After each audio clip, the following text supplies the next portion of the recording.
Bonjour à toutes et à tous, c'est l'heure de l'invité du journal. La délégation générale à l'administration pénitentiaire et à la réinsertion vient d'annoncer il y a quelques jours, en partenariat avec le programme des Nations Unies pour le développement, le lancement de la deuxième phase du programme d'appui à la réinsertion.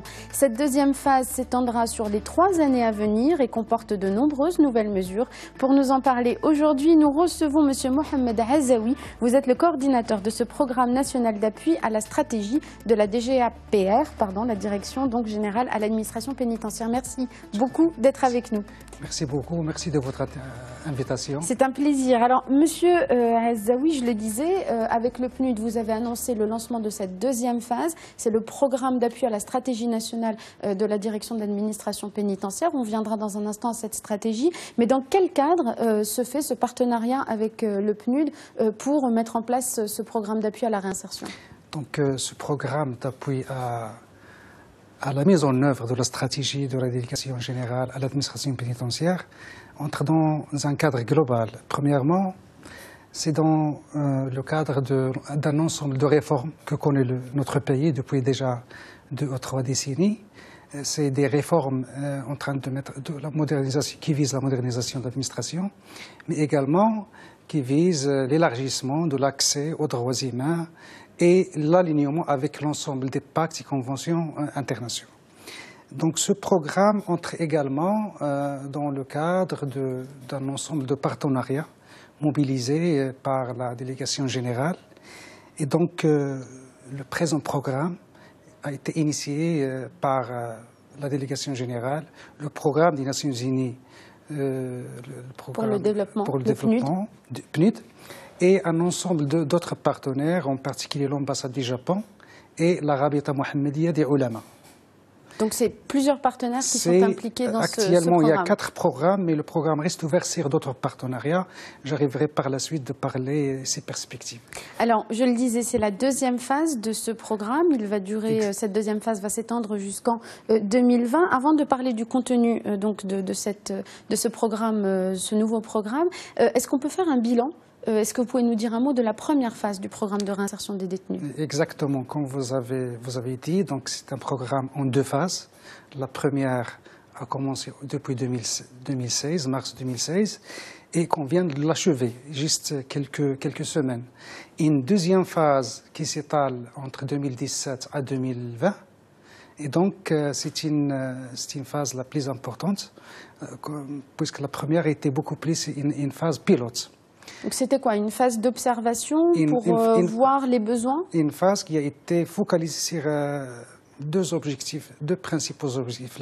Le premier, c'est le renforcement des actions de réinsertion, en particulier les actions économiques et d'insertion professionnelle. Le deuxième objectif, il vise la mise en place d'un plan de tolérance au sein du milieu carcéral au Maroc.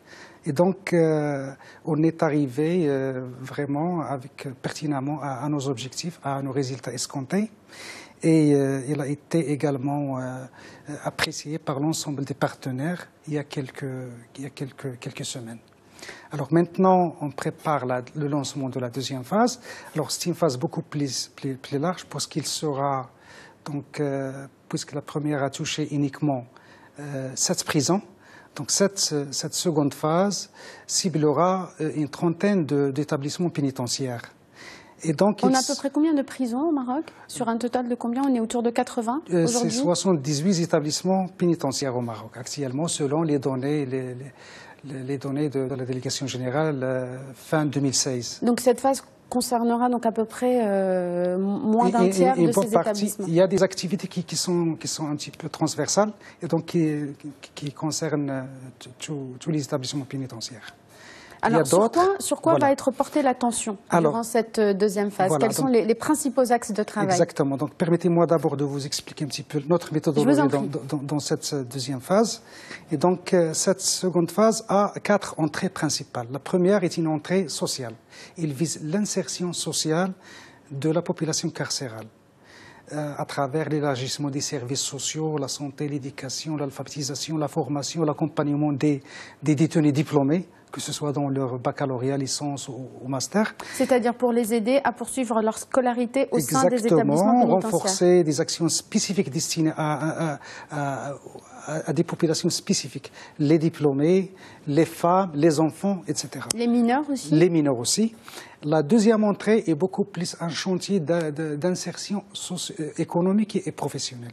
Et donc, ce qu'on prévoit dans cette phase, c'est la mise en place d'une trentaine d'unités de production et mettre en œuvre un principe qui est le détenu producteur au lieu de détenu consommateur.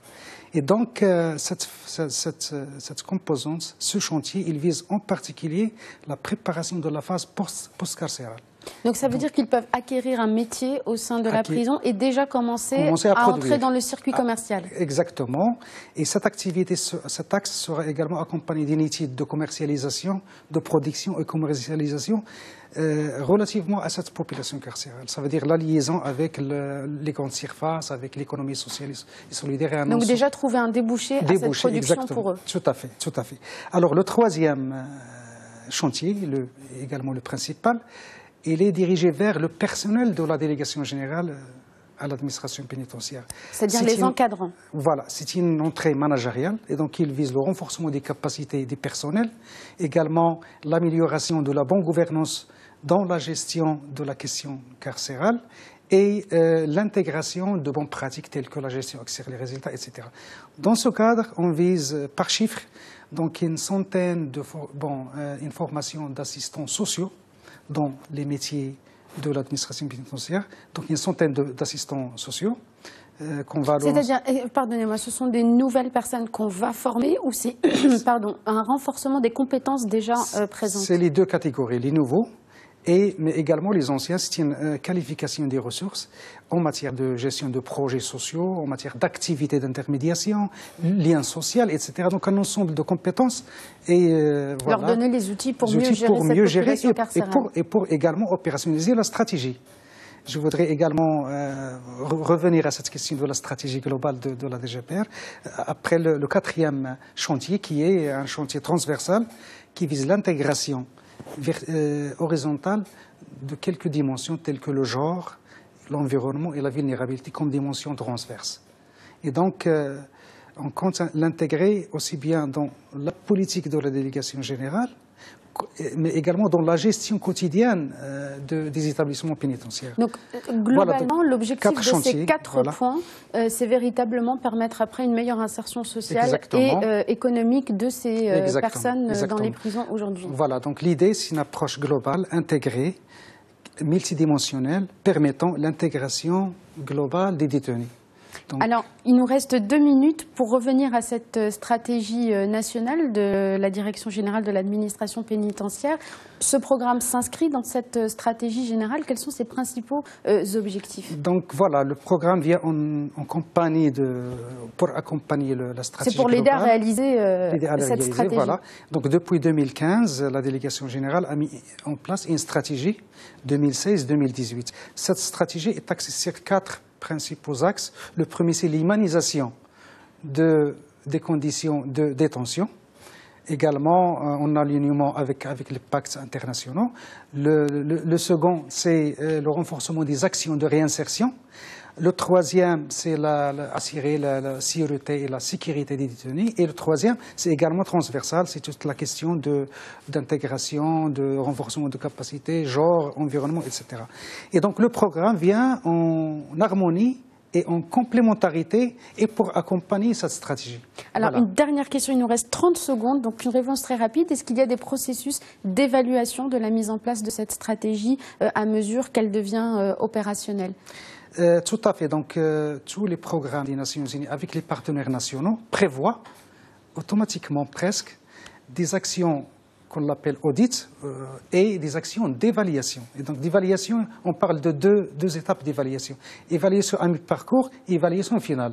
Donc cela nous permettra également de réajuster, de mieux tirer les enseignements, adapter les dispositifs. Voilà, et mettre en place les recommandations.